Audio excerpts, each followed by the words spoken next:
the way I do business, the way I show up on podcasts, the way I do videos, the way I do everything is entirely based on who I am in order to reflect and magnetize who I love and those people who would love me without me trying.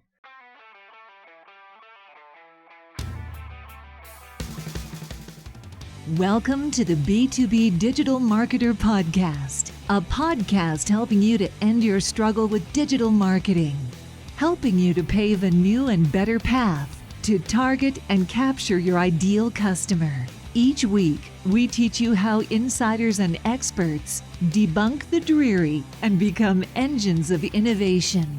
Now, here's your host, Jim Rembach.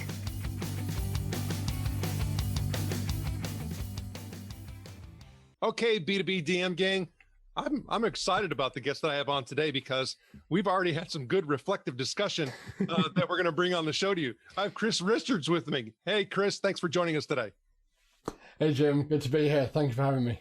I'd like to ask you a question really before we get into the meat of our discussion, and that is, what should a B2B digital marketer be asking themselves today?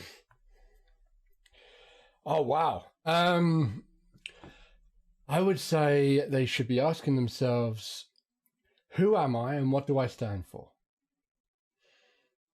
Okay, so when you say that, I start thinking about the whole Simon Sinek why, and we've kind of, that's been very popularized. We keep hearing about purpose, we keep hearing about those things, but if you put it in context of somebody who is a coach or consultant, an entrepreneur, or a small business, or within one of those organizations, how does that really relate to them? Great question. So I would first of all reflect that I love Simon Sinek. I think he's amazing. And a great many people talk about, start with why, have a big why, know your why, and all this kind of stuff. And that's fine. But if you notice, that's not what I said. I said, know who you are, not your why. There's a subtlety, but it's a different question. And the reason why I make a point of that straight off the bat is because having a big why does work for some people when it's their natural values to have a big why, to have a big goal, change the world. They are genuinely that way inclined. But what I've found is, especially in personal development and the B2B world, is people who try to force it, people who watch the Simon Sinek or read the books or anything like that, and try to force themselves into the container or the mindset that they, air quotes, should be, always end up in trouble. And they because they by doing that, they've forgotten who they are. And the something we spoke about just before we hit the record button was an observation that I've made is at the just beginning stages, the very small business, and they're just starting to grow. Most entrepreneurs, coaches, consultants will learn from others. They will compare to others. They will, swim in the sea of sameness. And, they don't quite know what their message is, but they know they need to be special in order to be seen. And so they're forcing it a lot of the time. But they're using other people's templates. A famous one is the I help X to do Y, so they can Z in order to 1, 2, 3. Things like this that we commonly see on social media and the like. It's only the ones who really break away from the pack, the ones who, anyone listening to this, if they think about who they love to follow online, the podcast they love to watch, 9 times out of 10, the differentiating factor is the person they are watching knows exactly who they are and owns it entirely. They know who they are, they know their strengths, they know their weaknesses. Names that come to mind: Richard Branson, Gary Vaynerchuk, Elon Musk. These people who know who they are, they know what they stand for, they know what's important to them, and they don't need to look elsewhere to know, what's right for me, because they are trusting their own intuition and they are building on their own strengths. So that's where I would kind of take that. Does that answer that question? that part. It really does. And so for me, when you start talking about that, for me, it's a footing. So, the whole self-discovery, knowing who you are, understanding your value system, and then also, stepping into yourself, it is really important. And then, but also understanding that when you do that, you are absolutely going to turn some people away. Oh God, yes. And you have by to, knowing who you are, in turn, you know who you love to work with. And we spoke about this previously as well in our pre-chat.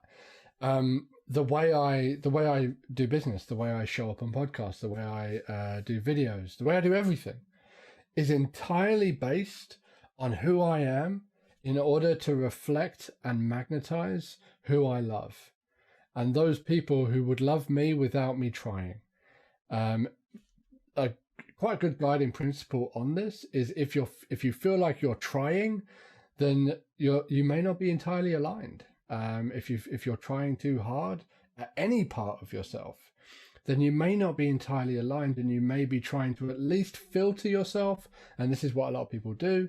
They show up as like 90% them, 95% them, with a 5% filter, just in case. I just want to make sure I don't, swear too much. I just want to make sure I don't whatever. The way I love showing up, and it's taken me some time to get to this point, is this is who I am. And it's been reflected time and time again by people who are shocked, quite frankly. They're like, oh my God, like, you really are like this. Like, you really are the same person when you're writing an article. You're the same. It's the same tonality, the same message. And when you're on a video and when the cameras are turned off and it's just you and me talking, you're exactly the same. I'm like, yes, because this is who I am. And if you don't like me for me, because that is my unfair advantage, a person's unfair advantage is themselves. I could bring somebody, I was speaking to a client this morning actually about this, and one of her fears was, what if I bring someone in, they learn how I do business, and then they go away and replicate it? I said, that's unfounded. It can't happen, because no one can be you better than you. And so all they'll do is create, either they will create a watered down version that doesn't quite resonate with who they are. And quite frankly, that's to be pitied, because in the meantime, they'll be comparing to you every 2 minutes and they'll always be 2 steps behind. Or they'll take what you do, what they like about you, and make it their own, in which case it's not you, it's them. And they're making it their own. And in a sea of abundance, that's no problem. In a world where everyone's saying, be number 1 in your niche, you don't have to. You could be a number 258 and you'll still be a millionaire. Like, you don't have to be number 1 in your niche in order to have a successful business. The idea is laughable. Take any car manufacturer, any singer, songwriter, anything in any other niche. And although there may be a drive to be number 1, they don't need to be. The Lakers don't have to be number 1 all the time. The New York Knicks don't have to be number 1 all the time. Ford, Lamborghini, Ferrari. Which one is number 1? It depends on the person who loves them, who connects with them. Harley Davidson drivers couldn't give 2 whatsits about Ferrari. They don't care. Generally, I'm generalizing, but a Harley Davidson man or woman is a Harley Davidson man or woman. And it's that simple. When you know who you are, you know who your people are. And when that connection is made, there's very little that any competition, air quotes again, can do about it. Because once they're in love with you, they're in love with you. What you say, a lot of people would step back and say, well, your shareholders wouldn't agree with that. Be number 1. And you start thinking about all these things, you really have to put it in context of, the smaller organization and the individual. I mean, because when you start dealing with larger brand entities, it's kind of like something that you and I had chatted about a little bit, where, you need to find that alignment, and that connection and that congruency. And it's just not the same. I mean, so even when I start thinking about an individual who's a solopreneur or coach or consultant, there is a very different approach when you start talking about being able to build that brand and that authenticity. And I want to go back to something that you said in regards to abundance, because it Please. seems to me like there's a hard wiring for a lot of folks when it comes to either feeling that there's abundance or there's scarcity, and trying to get people to move who are on that scarcity plane or part of the continuum is darn hard. Well, if it wasn't, I wouldn't have a job. You're absolutely right. Because people, and again, I have to speak in generalities. There we go. Because there is an exception to every single rule. But generally speaking, people don't want to change. And they're afraid of letting go of what's known. And a lot of people's idea of when they look up to someone, they make the mistake that, and it is a mistake in my mind, that their status, their money, their followers, their fame, their whatever, is some kind of reflection of who they are as a person. And that in itself is the first attachment that needs to be broken. Because no amount of money, whether you are completely poor or you are super wealthy, will ever prove that you are worthy to be loved and wanted.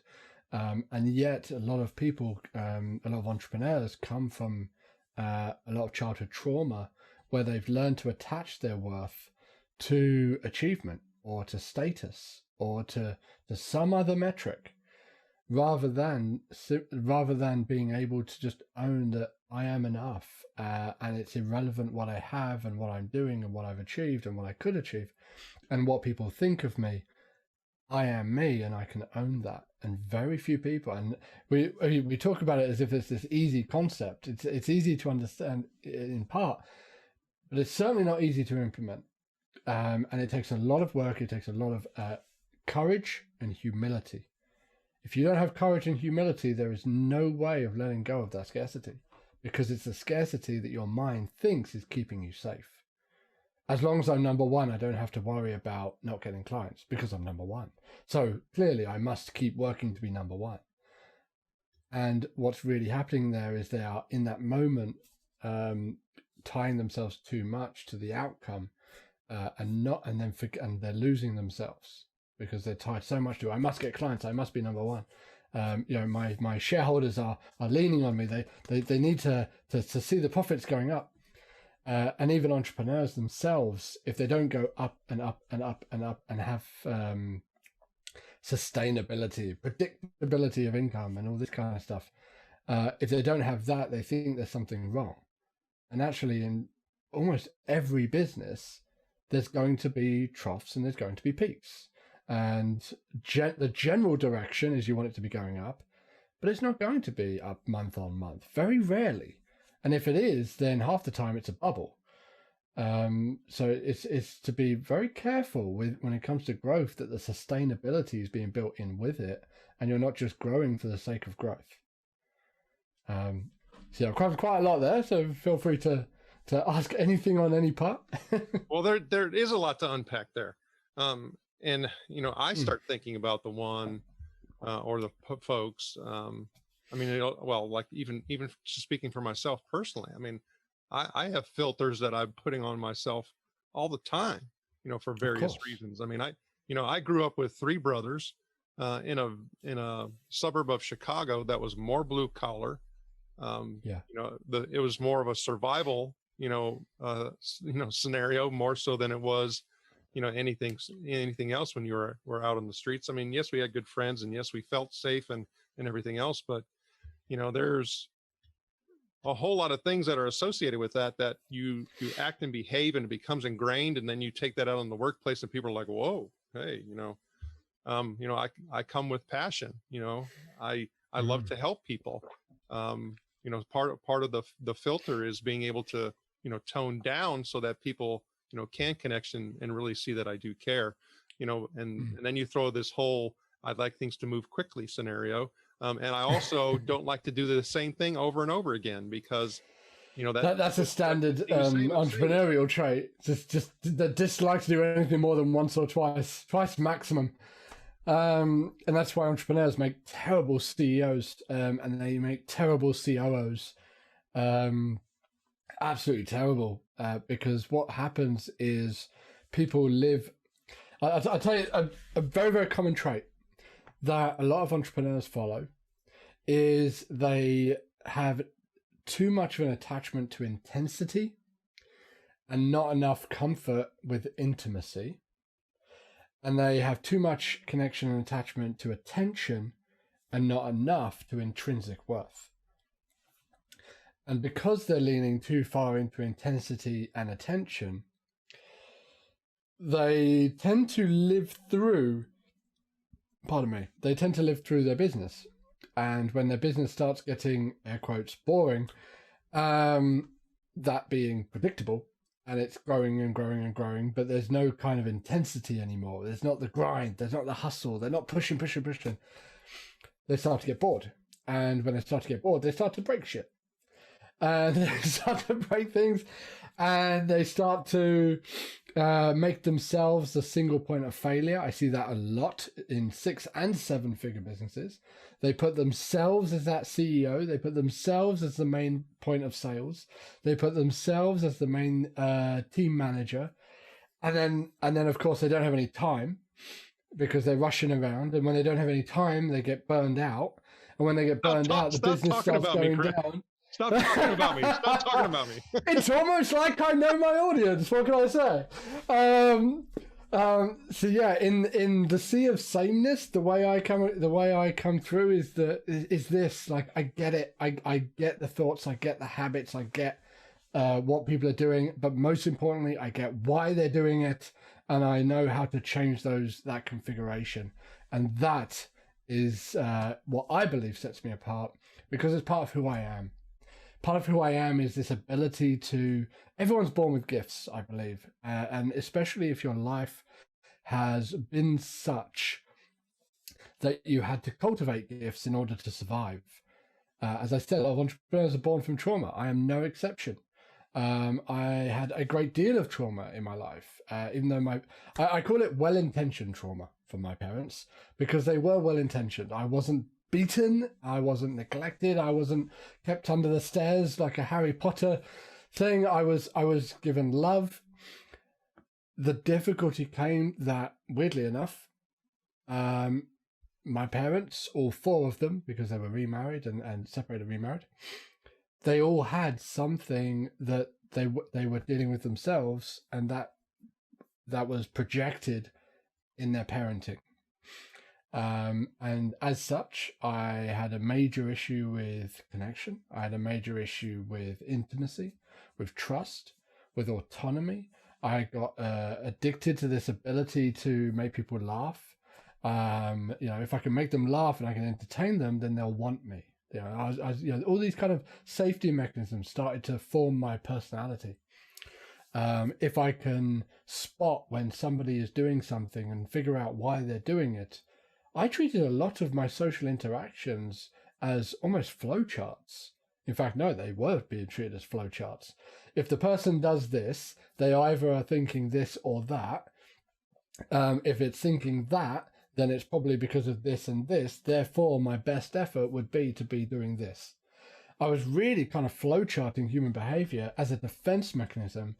And the reason why I'd been doing that is I was so into my head because my body didn't feel safe. This would take me 30 years to figure out, by the way, and look back on. But looking back, my body wasn't a safe place to be. And so I went all the way into my head. Generally speaking, people in that regard go into their head or they go into spirituality. And they go so far out of their body, they become what people would refer to as ultra spiritual. Oh, the universe is guiding me and I'm safe because the universe has my back and it's all the universe in this and that and the other. And that could be true. The challenge is always, how are you when you connect to your body? How does your body feel? And if they have an inability to know that and to connect with that, then it just makes obvious that the only reason they've gone ultra spiritual is to escape that place which is deemed unsafe, which is their body, it's themselves. Okay. So yeah, there's quite a lot to unpack for a lot of people, and different people will have different defense mechanisms. And those defense mechanisms, they will then call ingrained, which is the word you used.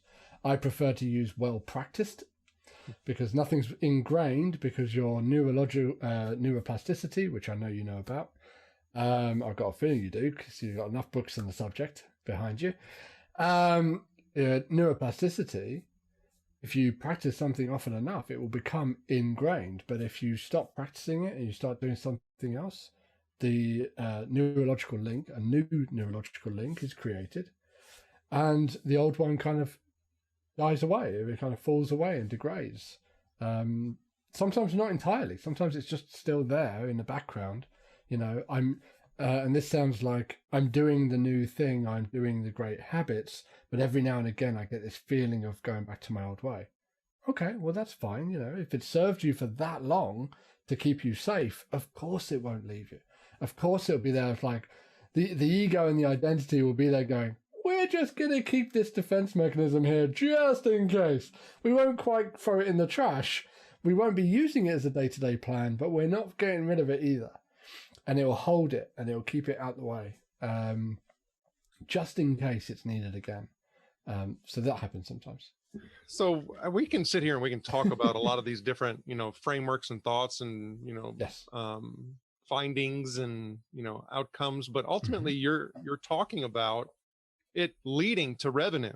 I mean, because Yes. you say, hey, this is some of the, barriers and humps and, filters and caveats and excuses and whatever you want to call them, that are preventing you. I don't like to use the term excuses because it causes shame and labels and judgments. But yes, please. No, I mean, that's good. I mean, and I think all of this ultimately is supposed to culminate into that I am, reaping the benefits from all of this effort and activity Yes. and awareness.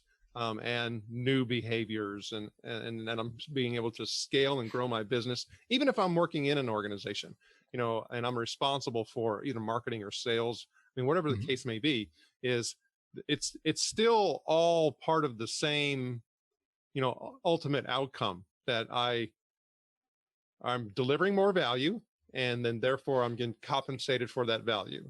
And that happens at a faster rate, more so than otherwise. Yes, absolutely. Faster, but not just faster, easier.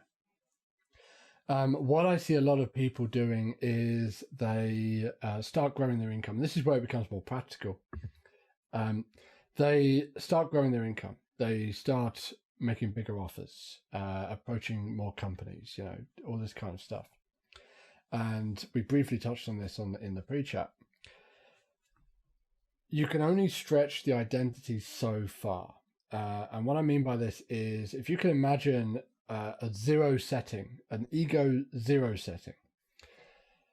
If you were to gain weight, let's make it weight, and then we'll make it money, and it'll make a lot more sense. You gain weight, you put on a bit of extra belly or a bit of bum. Let's say that takes you to a -1, a 1 down from where you believe you should be. Yeah. Okay. Well, some people are okay having a little bit of weight on them, and it doesn't affect them too much. But they start to become conscious of it. Let's say it continues, and they continue to gain weight. Now they were -2. Now it's like, oh, you start to get that feeling. Oh, I really should do something about this. This is definitely not normal. And this all makes sense when we flick it over to money. Let's say it continues to get worse. And eventually you get to that -3, which is like, there's no way. I'm so far from where I believe I should be. They don't always word it in that way, but it's this feeling of I'm so far from where I should be. Something has to be done. Not another minute, not another second. And then and you're in action. And the ego prompts you into action, gives you that inspiration, motivation, whatever you want to call it. And you start taking action. And then you start -2, -3 to -2, -2 to -1. As you approach 0, if you don't have a plan for what you're going to do after 0, +1, +2, +3 is treated the same as the minus figures. it's still moving away from the zero. Yeah. So if you don't have a plan for when you reach zero and beyond, what people tend to do is they start slacking off on their diet. Oh, just one biscuit. I'm doing so well. Just one cake, just one Jaffa cake, just one thing, just one drink. And then they start going down again. -2, -3. Oh my God, I'm -3 again. I've lost my control, blah, blah, blah. Time to get back into action. -2. And that is literally what's happening when someone is yo-yo dieting. What I tend to see in entrepreneurship is they yo-yo income. They yo-yo income diet, which is they do the opposite on the other side. They'll either go, they'll have this mentality of what should be in my bank account at the beginning and at the end of the month. What should be in the business bank account, whether it be business or mine. If it's entrepreneurs, they tend to use their account, unfortunately, as their own personal piggy bank. And they don't separate it, but they have an idea of what generally should be there at the beginning and what generally should be there at the end. A lot of entrepreneurs take it to zero at the end of every month, which is a mistake in my mind. Or whatever zero is for them. You know, plus 2,000 could be their zero mark. What it is irrelevant. It's what the person believes is normal. If they go below that mark, they start getting the ooh shit feeling, and it prompts them into action. But if you go too far above the mark, at +1, you're like, oh, this is nice. I'm above where I would be. This is lovely. What a lovely thing I have. It's not quite what I have normally. It's just above, and I'm feeling good. And then they have +2. They have an extra 10,000, an extra 20,000. The number is irrelevant. It's all individual based. 100,000. It doesn't matter. But they are a little bit further away from where they are normally. This is where the problems start, generally. And they start feeling resistance. They start losing motivation when otherwise they had loads of motivation. They start losing passion for things they used to enjoy. And the body is, what it's doing is it's auto-correcting the same as if they'd gone into the minus figures. It's auto-correcting. It's saying, this doesn't feel right, and you're getting further and further and further away from what feels right. So we're going to add more and more resistance. And rather than changing their baseline identity, their baseline ego of what is normal,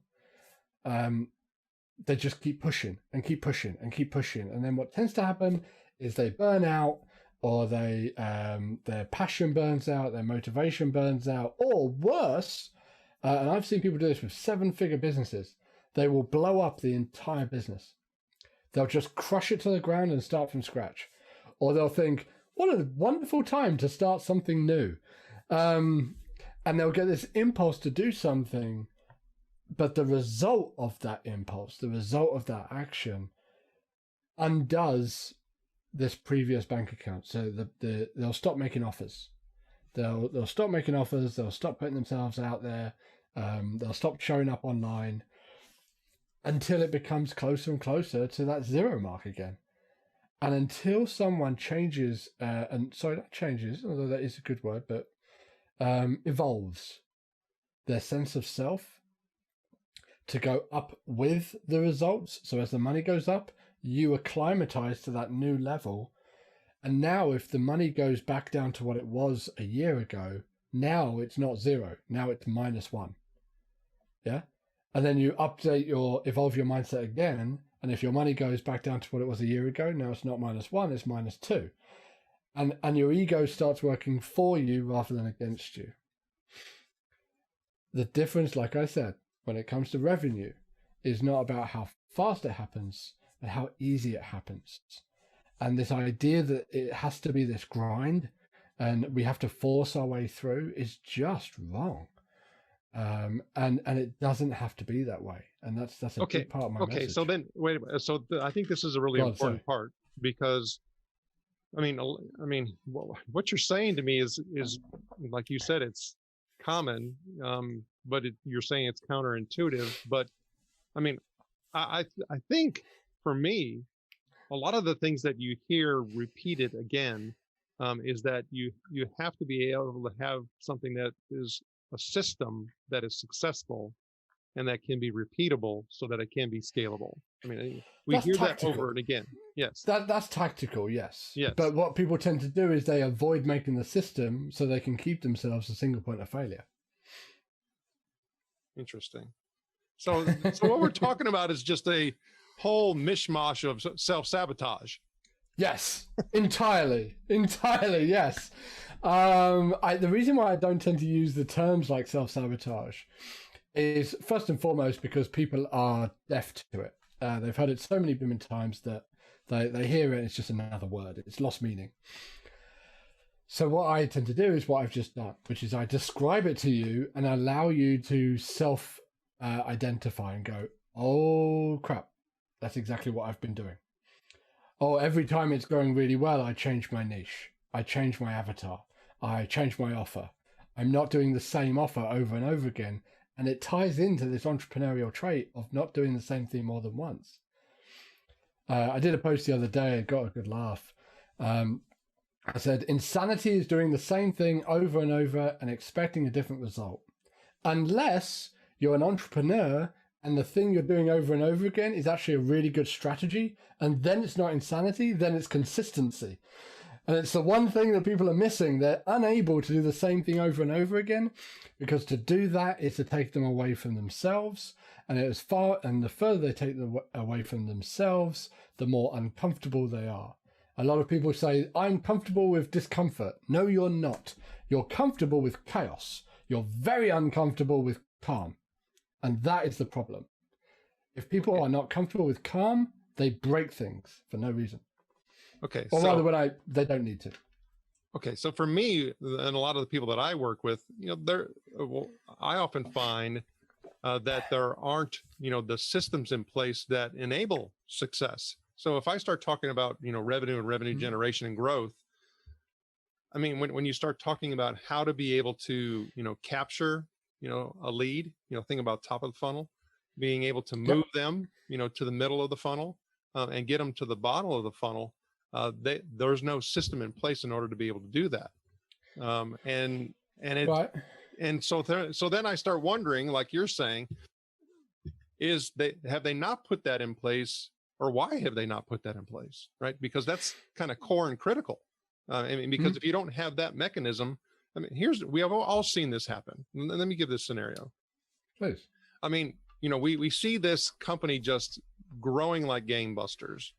And then, we become part of their customer group, customer mix. And you're like, well, what they're offering this is not really all that glamorous, but yet they're growing like gangbusters and everybody thinks it's great.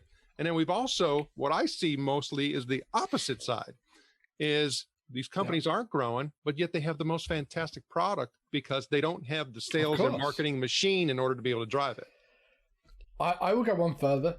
Okay. A lot of entrepreneurs and experts look at people who are, air quotes again, because this is so generalized, but above them, beyond them, further on, whatever your term is. And they say, how are they getting so much success when they're giving something that's so simple? Case in point, Simon Sinek, start with why. Seems like a simple concept. How is he getting so much success? Mel Robbins, 1, 2, 3, 4, 5, do it. That seems so self-evident that she, on paper, should not be successful. Even though if you actually follow her on Instagram, I love Mel Robbins. I think she's fantastic. Once you get beyond that, you realize that actually her depth of knowledge goes a lot deeper. What these people have figured out is what a lot of entrepreneurs, especially when they start out, don't get it. They just don't get it. They're meeting people with this need to prove how smart they are. They're meeting people saying, if I give you this really amazing, wonderful, incredible thing that completely solves your problem, you'll buy it from me. And that does not fit human psychology.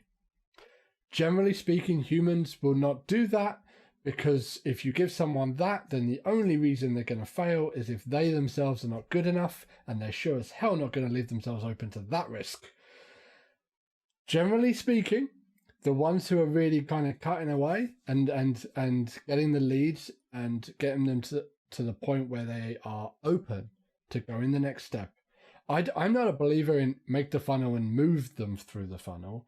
I'm more a believer in show them the path and give them the trigger points to say, if you're ready, step across. If you're ready, step across. A lot of entrepreneurs think that if they build a funnel, it pushes someone's mindset through their funnel. It's just not the case. That's manipulation. And it half the time results in buyer's remorse. A lot of the time, when you're forced to make a decision that you weren't ready to make, 9 times out of 10, you're going to get buyer's remorse, in my experience. But creating a journey, absolutely right. But that beginning step of the journey, where people are doing it really well, is they only have the first step. Do you want to know one thing that will give you a result? Oh, okay, one thing. And they'll take the one thing. And if the one thing's good, they'll be like, oh yeah, that was really good. That really worked for me. What else have you got?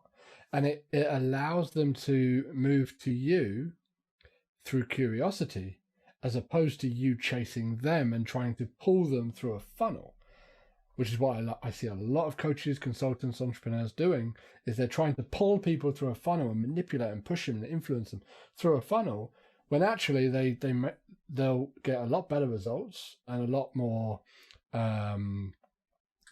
loyalty and trust equity by simply laying enough breadcrumbs and saying, follow it when you're ready. Okay. So, I mean, to me, when you're talking about that, I start thinking about something that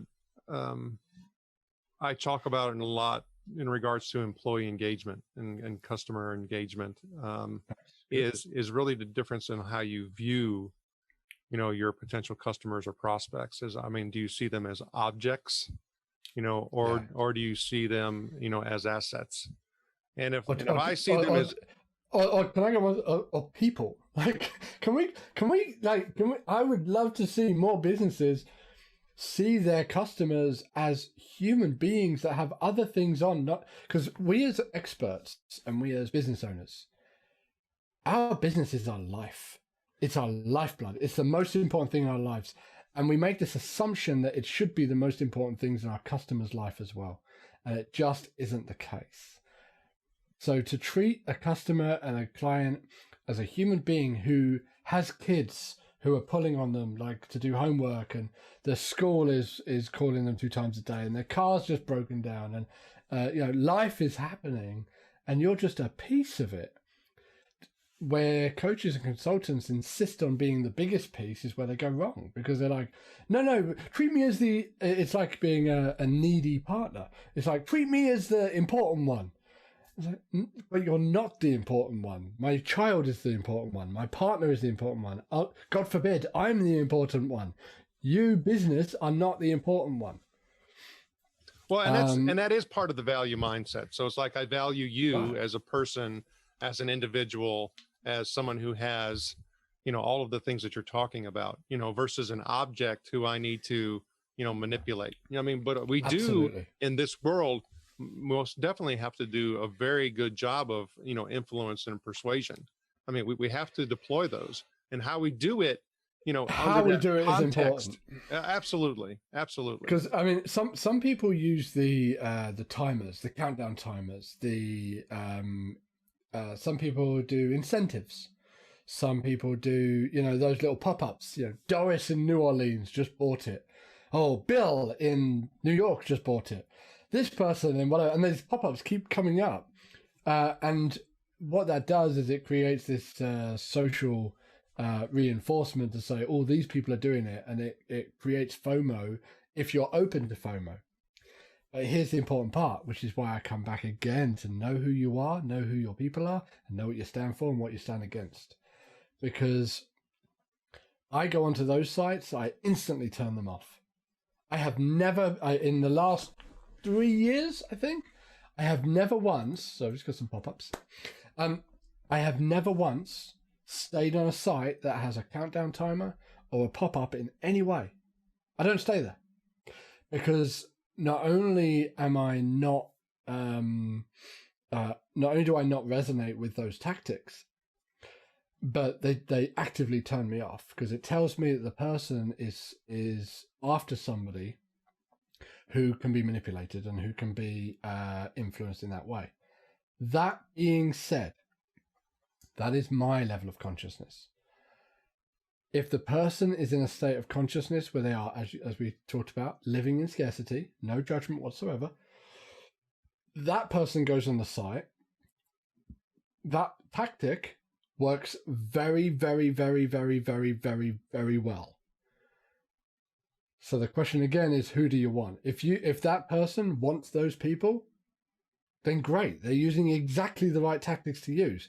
If they want to attract people who don't have any trust in themselves and don't have any faith in themselves, and maybe their product and service is to give them those things, but in order to give them those things, they have to lead them through the door.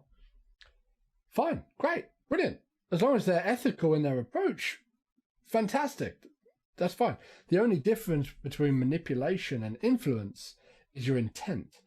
If your intent is me, then it's manipulation. If it's influence, if it's I want you to win, and by you winning, I get to win too, so I'll just put all the emphasis on you to make sure you win as much as humanly possible, then it's influence.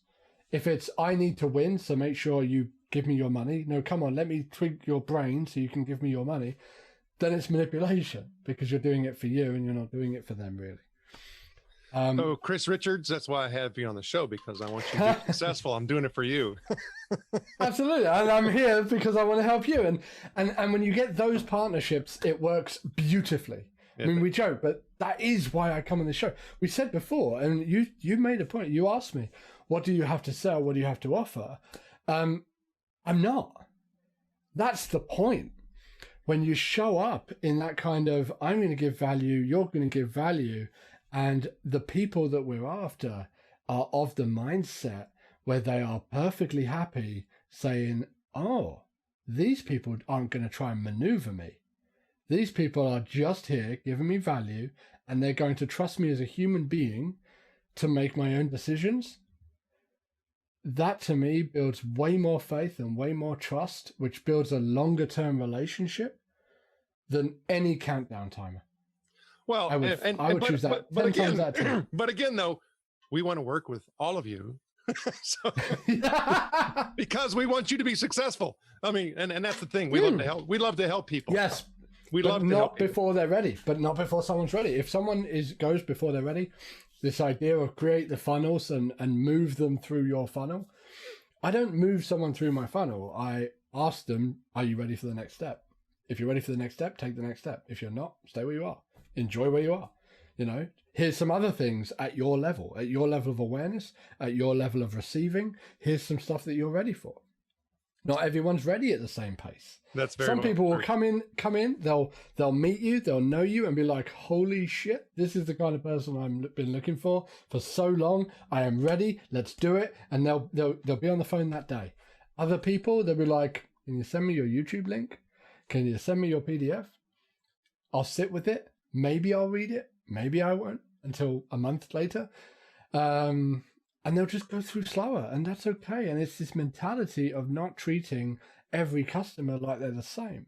Well, and the same thing happens. Everyone is going through their own journey. Well, that's true. And the same thing happens with the B2B buyer. So even in the B2B buyer journey it's H to H in my mind. It's H to H. Yes. I mean, the human to human. Absolutely. But there's also in a business environment, a lot of times there's more decision makers. So the dynamics get very, very complex, very, very quick. And I think all of these things are critically important. So in order for us to wrap here today, I think it's important to say, if I was, trying to sell to another business, and I was, an entrepreneur, a small business, I was a coach or consultant, what do I have to make sure that I'm doing today that, or tomorrow that I have not been doing at this point?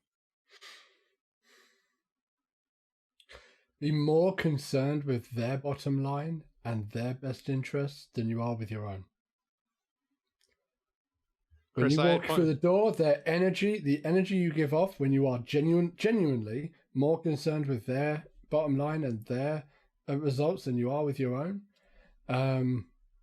you get it back 100 times over because people feel that, especially at the higher levels. Chris Richards, I had fun with you today. Can you please share with the B2B DM gang how they can get in touch with you? Absolutely. Atomicgrowth.co.uk is the website. If you do come to me and download my stuff through this podcast, please mention that it was Jim, that it was through Jim that you discovered me. Very much appreciate that.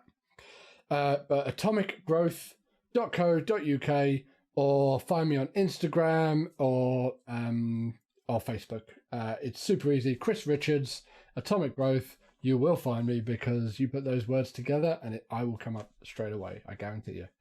Chris Richards, thanks for sharing your knowledge and wisdom, and we wish you the very best. Thank you so much for having me, Jim. Really appreciate it.